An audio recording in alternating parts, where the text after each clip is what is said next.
దత్తాత్రేయుల వారి ఉపాసన పరమాద్భుతమైనటువంటి ఉపాసన. ఆయన ఎక్కువగా గురుతత్వంగా నిలబడతారు. యథార్థములకు భగవంతుడు గొప్పవాడా గురువు గొప్పవాడా అంటే భగవంతుడి కన్నా గురువే గొప్పవాడు. ఎందుచేత అంటే గురువు జ్ఞానమిస్తాడు, మళ్ళీ ఇక పుట్టవలసిన అవసరం లేని స్థితికి గురువు పైకెత్తుతాడు.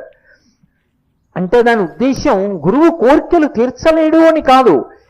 కోర్కెల కన్నా చాలా గొప్ప విషయం ఏమిటి అంటే జ్ఞానం ఇవ్వడం. దానికి అడగక్కర్లేదు, సిద్ధంగా ఉంటాడు ఆయన.